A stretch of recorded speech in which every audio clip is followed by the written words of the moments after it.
Papalambutin muna lang yung daing tapos iuulog na yung malunggay. Tsaka lalagyan ng gata. Bigyan natin 2 pirasong sili para pampagana. Ilagay na natin yung malunggay para kasabay na rin siya lumambot. Tapos lalagay na natin yung gata.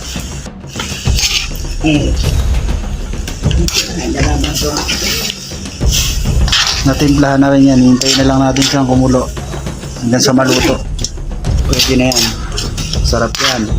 Pagkatapos yan ng ilang minuto ay kumukulo ang ating ginataang daing na may malunggay. Masustansya yan. Masarap yan ha. Ginataang daing na may malunggay ang ating ulam ngayon. Siyempre may sili yan para pampagana.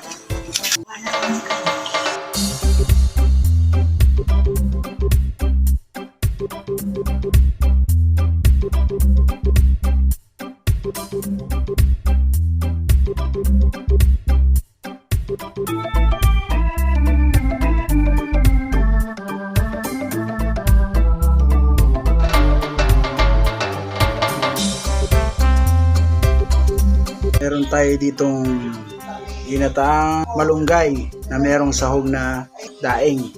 Ito yung ulam natin yan. Oh, sarap nito. Ano? Tapos merong sili. Ayan o, may sili. Pampagana.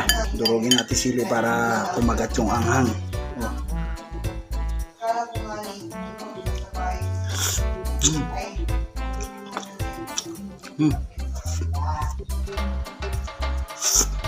Natin na sili.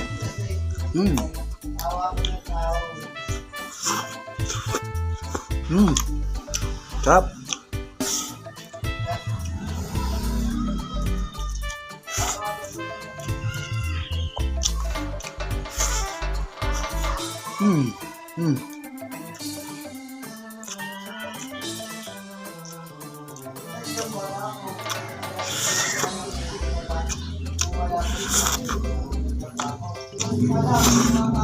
Sarap.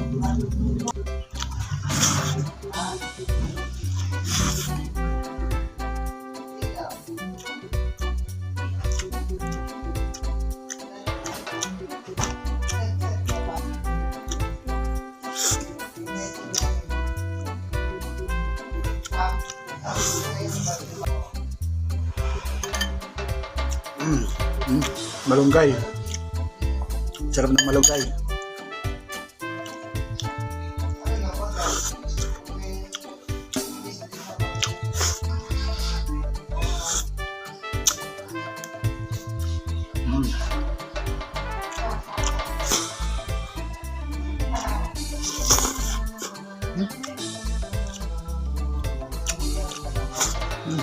Sarap.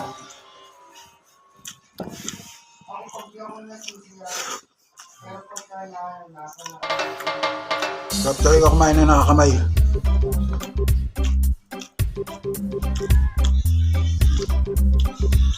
Malunggay.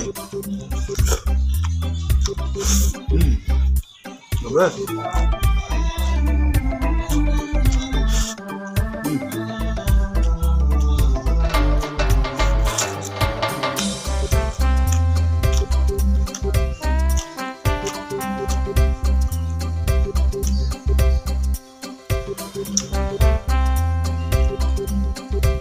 Malaman siya, malaman.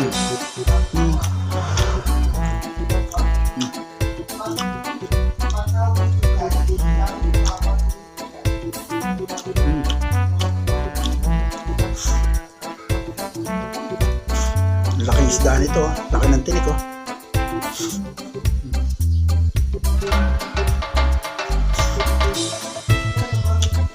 Isdang dagat. Meron din tayo ditong maliliit na daing, mga daing na lapu-lapu, maliliit. Itong daing na lapu-lapu.